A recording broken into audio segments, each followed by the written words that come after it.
The Tom Woods Show, episode 689. Prepare to set fire to the index card of allowable opinion. Your daily dose of liberty education starts here. The Tom Woods Show. Hey everybody, it's almost that time. Bob Murphy and I are putting on the event of the year. It's the Contra Cruise, setting sail in October 2016. We've got game show-style games in store for you. We got music and karaoke. We got great fellowship sessions, a live recording of the current episode of Contra Krugman, and much more. So check it out at ContraCruise.com. Hello everybody, Tom Woods here. That's right, there's a new episode of the show. 689 finally arrived, and I'll tell you, the main purpose of this particular episode is just to let you know that I am still alive and to update you on what's going on. I was out of town for a week. I told you about that. Took a few of my kids out of town on a trip. We had a great time. Wonderful. But combine that with moving out of state within 2 weeks and having several other projects in the background, and it's a tough spot that I'm in right now. But just the move, it's the worst thing in the world. It is the worst thing in the world. So I will have another probably 2 episodes before the week ends, and I'll try and get a bunch done next week that I can trickle out a little bit in the coming weeks. But probably for the next few weeks, it's going to be 2 to 3 episodes a week. That's probably the best I can do until I'm fully settled with the utilities on, and I have a mobile hotspot thing I can use to get good internet until then to do the interviews. But even still, it would be nice to have, my office set up and a desk, things, some of these features of civilized life. So it's going to be a little sporadic over the next few weeks. And then remember, I've got a week at the Mises Institute at the end of July for the Mises University summer program. So it's difficult, but I'm going to do my very, very best to produce as much as I can while maintaining my sanity. Also, over at Contra Krugman, the sister podcast of this show, it so happens that Paul Krugman has taken this week off. And man, did he time that perfectly, because that really helps me out. So Bob and I are actually taking a break for a week as well, as I try and get situated, get all the loose ends tied up here in Topeka, and then move on out of here, down to Central Florida, which will be our new home. So I'll be updating you on that, but just so you know, the episodes will be a little sporadic. Now you understand the reason why. Also, those of you who have gotten your web hosting through my link and are entitled to free publicity for your site, I will do that in these sporadic episodes. So you're going to be hearing about listener sites on almost every episode over the next few weeks. So that will be done. I'm going to stay on top of that. If you don't know what I'm talking about, check out tomwoods.com/publicity. For this episode, look, I dug out a YouTube of mine from nearly 5 years ago now, actually. But these things are, they're good forever, aren't they? And it's actually me responding to a Salon attack on Ron Paul. Now, I realize Ron Paul's not running right now, but on the other hand, it sure was a happier time when he was, so this brings us back to those happy times. And of course, the criticisms they make of him in that article are criticisms they would make of libertarianism in general, so they don't lose any of their force. So the responses that I made anyway, I hope don't lose any of their force just because there's no Ron Paul running for office anymore. So I thought, all right, here's something. It's going to have some themes that are very familiar to people who have listened to the show quite a bit, but I've gotten a lot of brand new listeners, and this might be useful for you. You'll notice in the video, which you're going to hear as audio, of course, you're going to notice that I'm mentioning a resource page where you can get more information about what I've said in the video. That resource page, as far as I know, is still up, but just for the sake of completeness, I will also have a show notes page for this episode, which will be tomwoods.com/689, and I will link to that resource page there. So that's all I have to say. Here's me talking about a Salon article, and thanks so much for listening. And just be patient. The episodes will be coming, and before you know it, you'll be overwhelmed with episodes once again. Here's an opportunity, by the way, for you to catch up on old episodes. All right, I'm talking way too much. Let me stop doing that, and off we go. Hey everybody, it's Tom Woods, November 29th, 2011. I've gotten a lot of requests to respond to this article on Salon by Gary Weiss called Ron Paul's Phony Populism. The premise of the article is that Ron Paul may adopt certain populist stances, but he's not a real populist.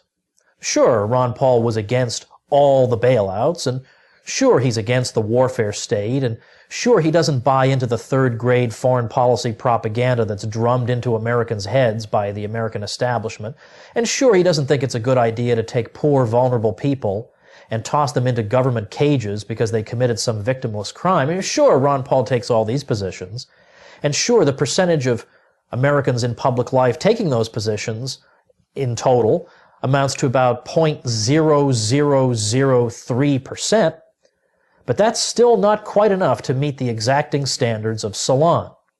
So let's go through this article. We read right off the bat that Ron Paul is a friend of the oligarchy. Now, I don't know about you, but for me, friendship is like a two-way street, right? You make a friend, and then you do things for that person does things for you, and you kind of like each other. But it doesn't seem to be the case between Ron Paul and the oligarchy, because they hate him, right? How much support is the oligarchy giving him? How much support are Wall Street firms giving him? I mean, you name it, media elites. I mean, how much support is he getting from these people, right? The opinion molders, the people of wealth in the country. How much support is he getting from them? Basically, what, rounded off to zero? Now, why is that? Because he wants to rock the boat. And typically, when you're at the top, you don't want any boat rockers. You want the status quo. Well, he's not your candidate then. So some friendship between Ron Paul and the oligarchy, that's a doozy. Well, the article doesn't get any better than that.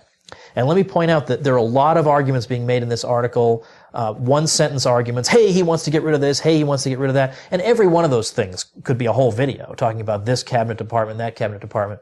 So what I'm going to do is zip through this as fast as I possibly can. I want to keep these videos as short as I can, and I sometimes don't succeed in that. And then what I'm going to do is refer you at the end to a resource page that I've compiled with additional reading and sources corroborating what I'm saying, so that you can see that, in fact, this article is entirely without foundation.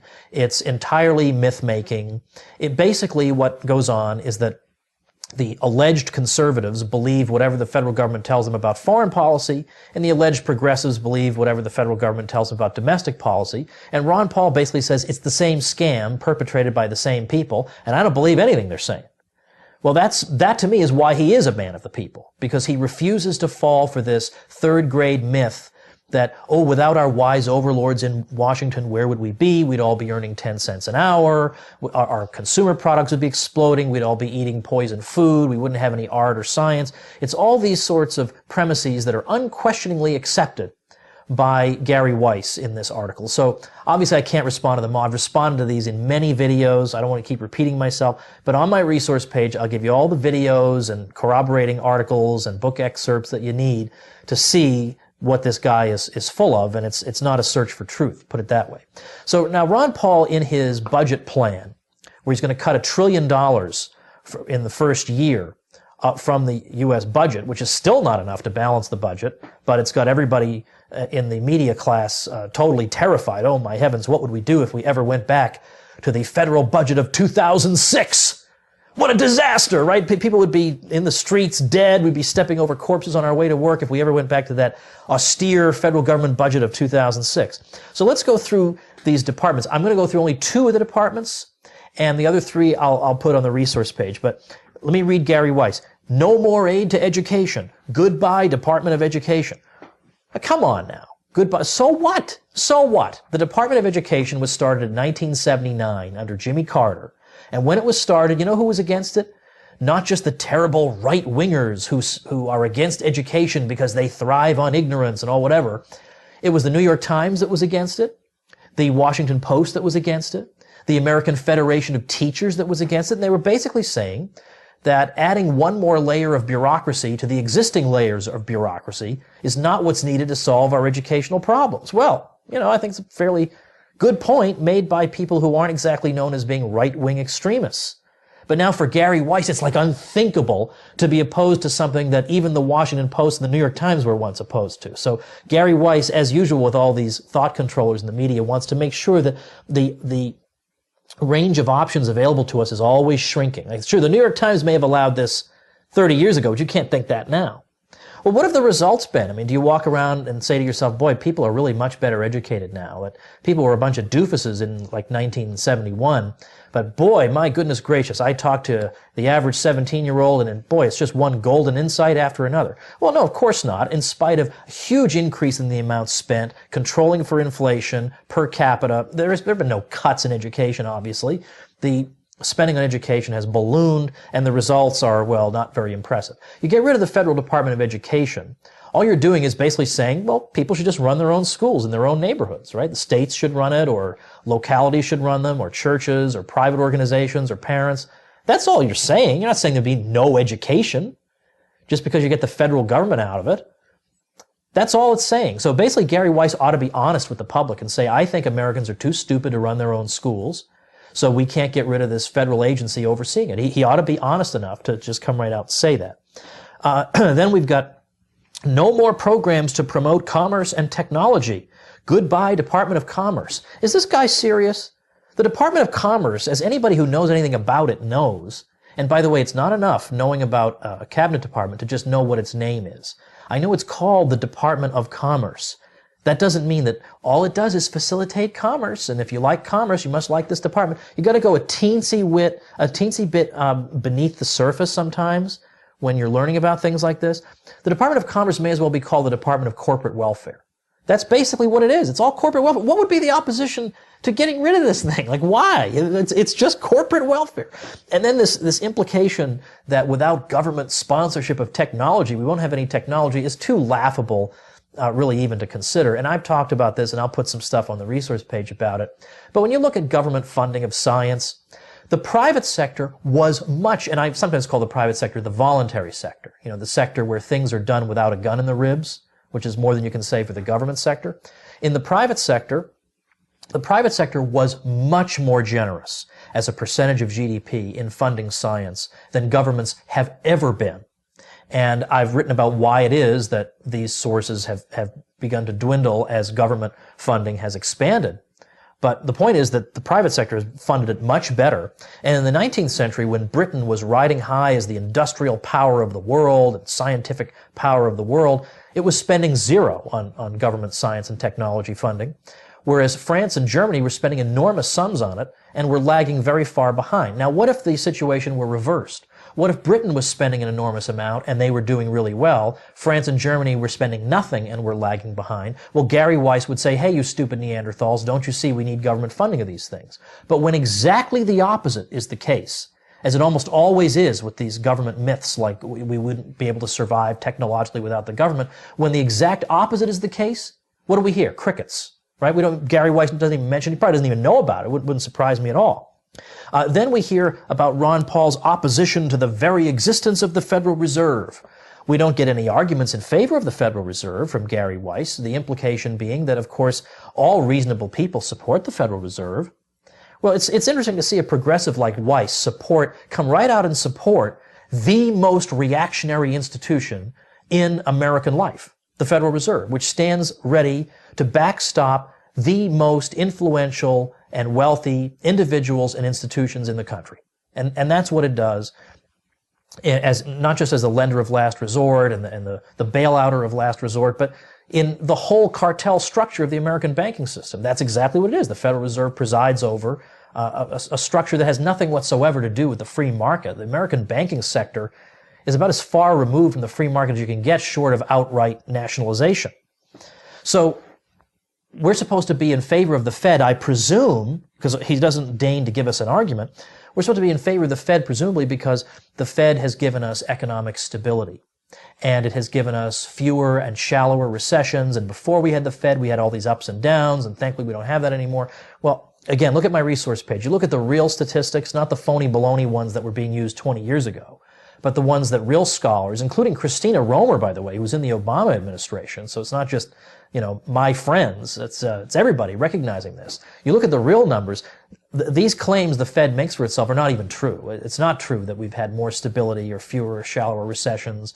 The extent of the recessions before the Fed were exaggerated by the previous statistics, and after the Fed were understated. So when you look at it overall, the Fed has not improved things. It has given us the this housing bubble that we're still recovering from the crash of. It gave us the Great Depression.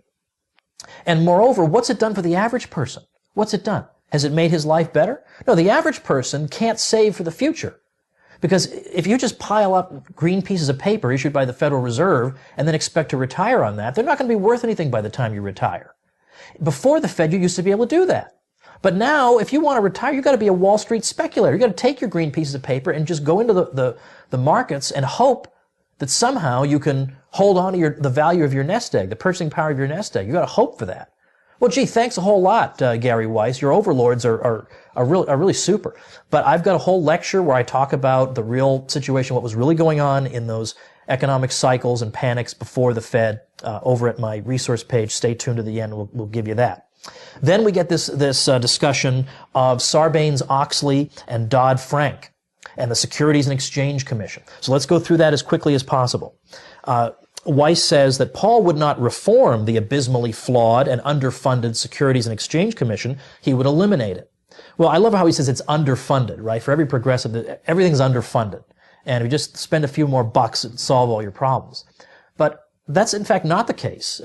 Funding for the Securities and Exchange Commission ballooned, as did all other spending under George W. Bush, as did the staffing for the Securities and Exchange Commission. In terms of overall federal financial regulation, spending on that has tripled in real terms, adjusting for inflation, since 1980. We've got 115 institutions involved in financial regulation, so you'll count me a skeptic if I think that it's unlikely that if we'd had 116, we wouldn't have had this problem. When the Federal Reserve intervenes in the free market and pushes interest rates lower than the market wants to set them, you're going to wind up, and then there are all these other federal programs pushing that money into housing, you're going to wind up with a housing bubble. And once you've done that, there's no way to regulate your way out of it, right? The horse has left the stable at that point. The train is not in the station anymore. It's a little bit too late for regulation, particularly when you consider who are these regulators? Are they supermen? Are they a separate race of human being who wear capes and they've got on their shirt a big letter R and they have insights that you and I don't have? No, I mean, let's treat them realistically. These people in whom we are supposed to repose our trust are basically just time-serving drones. And most of them, 99.9% of them didn't see this crisis coming. So you give them all the powers in the world, they wouldn't have known what to do with them. They don't even see the crisis coming. They're basically just very conventional thinkers. The Fed's own economists told us that the fundamentals of the economy and the housing market were sound. The Fed chairman told us this. The people we're supposed to trust. All the regulators in the world didn't even see this coming. So don't tell me, we need more of them, or we need this rule or that rule that we decide after the fact might be helpful. It doesn't matter if you're going to regulate mortgage-backed securities if you don't know there's a problem with the housing market in the first place. And then moreover, you look at the regulations they did impose. Why is everybody in AAA rated mortgage-backed securities? Because you only have to hold $2 in capital as a financial institution against them. So in other words, the regulations themselves encouraged these institutions to crowd into this particular asset class. So that when that asset class collapsed, well, what in fact wound up happening? It was all the worse than it would otherwise been if institutions had made their bets across a variety of asset classes. So there's all that, and again, I'm going to include stuff about why it's ridiculously naive to think more regulation would have solved this problem. The big problems we saw leading up to the housing bubble were not things that the banks were suddenly freed to do from deregulation, and then it caused all these problems. The banks made bad loans. They were always allowed to securitize mortgages. They were always allowed to do no-doc mortgages. All these things were always allowed. So this is a myth that is intended to make us think that if we have freedom, we're just going to do stupid things with it and the economy will collapse and we need to give more power to our wise overlords. This is ridiculously naive. And as I say, I'll give you more information about that. Sarbanes-Oxley, which was passed in the wake of the Enron scandal. Well, what did this contribute? Sarbanes-Oxley basically did a few things that wouldn't have prevented the Enron scandal in the first place. Would not have prevented that scandal. It said that corporate boards, audit committees have to be staffed by independent directors who have no history with the company. Okay, well, Enron had an 86% independent board already, and according to Chief Executive Magazine, They were one of the top 5 in the whole country. And then in terms of corporate independence, these boards' independence, Warren Buffett's Berkshire Hathaway got a D in independence at a time when the atrociously run Fannie Mae was getting an A. When you look at Enron and WorldCom, it was investors that uncovered the problems long before any regulators did. The WorldCom stock plummeted below $1 a share before their accounting scandal hit. Enron's had plummeted by 61% by the time we found out about its story.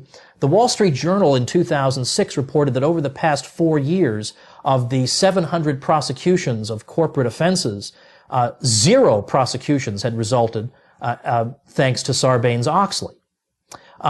Meanwhile, the cost of being a public firm in the United States has more than tripled, and the number of public offerings that are executed on U.S. exchanges has plummeted from 48% in the 1990s to 8% in 2006.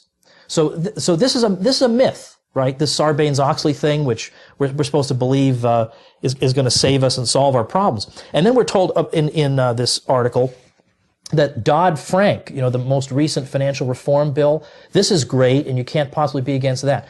Again, we're dealing with incredible naivete. The progressives basically believe what they were taught in 4th grade, that government is composed of wise public servants who are elected to bring about the public good. Well, in fact, what winds up happening again and again and again is that the big players learn how to game the system, including the regulatory bodies. I mean, look at Dodd-Frank, for heaven's sake, 2,300 pages, and it's filled with over 100 references to the agency shall determine, all these open-ended statements where obviously the big players are going to be able to determine what the actual consequences of these provisions are. In other words, who do you think is going to get access to these agencies in Dodd-Frank? Is it going to be Joe's Country Bank? I mean, just look at the access that the major players have to these regulators. It's unbelievable. So they're obviously going to game this in their favor. It's very hard to know exactly what this act is going to do, but it's got bad news and lobbyists written all over it. I mean, already by November 2010, there had already been 510 meetings with financial industry lobbyists over this act. I mean, really? To say that we just need a little bit more of this and then this time it won't go wrong, this is just absurdly naive. So what you instead need is a genuine market where people don't feel like if the SEC says this investment is okay, then it must be okay. No, there is no substitute for doing your own due diligence. Look at the SEC. It had the Bernie Madoff scandal handed to it on a silver platter for 10 years and didn't follow up on it because it was underfunded. No, as we now know, the people at the SEC were watching pornography instead of actually doing their jobs. Was anybody fired at the SEC, as far as you know? Is the SEC in any danger of not existing anymore? Of course not. No, what you need is what we have that assures the safety of American electrical products. Underwriters Laboratories is a private organization that certifies the UL symbol on your boxes, indicates that they've looked at the product and they'll attest that it's safe. And if it's not safe, their reputation is destroyed and they're finished. Well, the same thing would go with private label regulatory institutions, because anybody that wants to sell stock to the public, that basically wants to say to the public, look, we need capital, we want you to invest in us, has to be able to assure them of probity somehow. And right now they're able to rest on their laurels and saying, well, the SEC hasn't thrown us in jail. Well, sorry, obviously we need something a little bit more robust than that. And just simply saying we need more funding for the SEC is really quite pathetic. Then we get to the welfare state. Now, this is very difficult, again, to talk about the whole welfare state in 3 minutes of a video. But the argument here that's being made is that Ron Paul is a terrible guy because he thinks the welfare state needs to be cut. Well, his argument has been, I want to prioritize things. I think, obviously, the U.S. government's foreign presence should be cut first. Well, hooray. I think we can all agree on that. And then later we figure out what to do about these other things where people have grown to become dependent on them. Well, here's what Gary Weiss says, that Ron Paul believes that Medicaid itself is wrong, that it should not exist because it is not the function of society to provide health care for the poor. Now, that's just a lie. That's a lie. Of course, he'll never apologize. Nobody ever apologizes. But that's a lie. When has Ron Paul said it's not the function of society to provide medical care for the poor? He may say it's not the function of government, But since when do we believe this incredibly reactionary idea that government and society are the same thing? It's funny how readily progressives fall into the most reactionary errors, whether it's supporting the Federal Reserve or supporting something like this, and arguing that government and state are the same thing. They're not the same thing. Look at how Ron Paul ran his own medical practice, as NPR reported not too long ago. His rule was, if you're poor, we will care for you for free. That is what we do, because that's what people in a free society do. Now, why are we not doing more of that? Why aren't doctors doing more of that, lawyers doing more of that? Why aren't you and I volunteering more? It's because we all feel like somebody else is doing it for us. But if somebody else wasn't doing it, we would do it. That's what society is. It's not put a gun in somebody's ribs and then transfer the money. The poor generally don't win out, ultimately, in those competitions. They get a few crumbs. But the bigwigs usually win out on that. Moreover, how much does it cost to get $1 of aid to the poor? It costs $5 because, number one, because of the deadweight losses associated with tax collection, and number two, because of all the bureaucracy that eats up the money. At some levels of government, 70% of welfare money is eaten up in bureaucracy. So we have all those problems. Then we look at how has poverty actually been conquered in the United States. The poverty rate in the year 1900 was about 95%. By the late 60s, which was when the Great Society programs actually started to get significant funding, it leveled off between 12 and 14%, and it's pretty much stagnated there ever since. So before there were any serious anti-poverty programs even worth speaking of at the federal level, we saw poverty fall dramatically. We've seen this replicated all over the world. Now, what if it had been reversed? Okay, what if in 1900 the poverty rate was 95%, we had all this government money thrown at poverty, and poverty fell to 12 to 14%, and then we cut off the government money. We were selfish and we hated the poor or whatever. And then poverty stagnated. Well, what would the story be? What would we be hearing constantly, night and day? Well, if you're going to make strides against poverty, you obviously need government spending, because look at how far down it came with that government spending. But when the opposite is true, what do we hear? Crickets. We hear no acknowledgement when poverty was reduced so dramatically just through the normal operation of the free market. Now, I myself have observed through friends and family how the welfare state, everything that's said against it is absolutely true. That it encourages the most dysfunctional behavior. It makes it impossible for people to break out of it, to take that first step on the job ladder for a variety of reasons. But it is in no way inhumane for Ron Paul to think that there's another way for us to live as human beings, a more humane way. Instead of us sticking guns in everybody's ribs, why don't we help each other like civilized people instead of acting like thugs in a civil war of one interest group against the other? And the fact is, the unfunded liabilities of Social Security and Medicare are greater than twice the GDP of the entire world.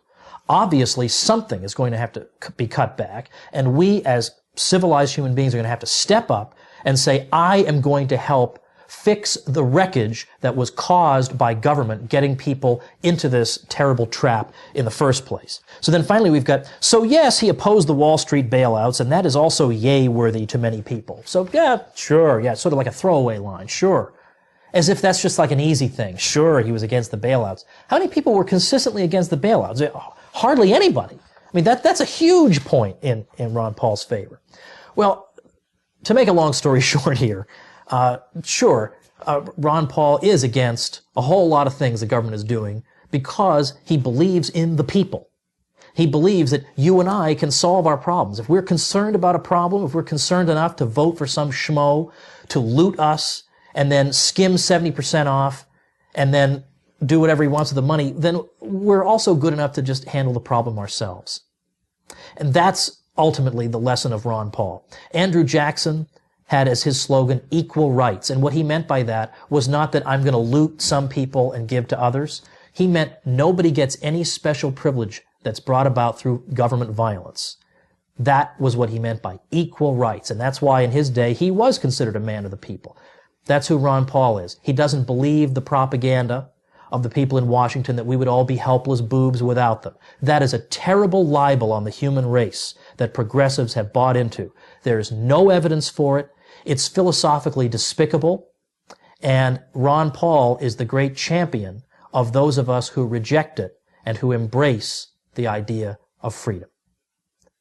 Now, for more information about the ideas that I've talked about here and to corroborate the things I've said, please head over to tomwoods.com/salon, and you'll see links and videos and things that elaborate on the points that I've had to make in brief and in great haste in this video. Thanks for listening. All right, that'll do it for episode 689. Better cherish this one. Who knows when episode 690 will come out?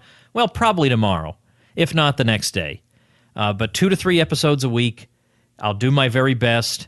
And, I wish I had recorded 800 of them in advance, and I just was not able to make that happen. But once I get moved in and settled, I'm going to be doing the best work on the show ever. So thanks, everybody, for listening, for your support, for badgering me about where the episode is. I love all you folks. I love everybody who listens, everybody who says, hey, what's going on? Why isn't there an episode? That moves me deeply. All right, see you tomorrow. Maybe. Become a smarter libertarian in just 30 minutes a day. Visit TomWoods.com to subscribe to the show for free, and we'll see you next time.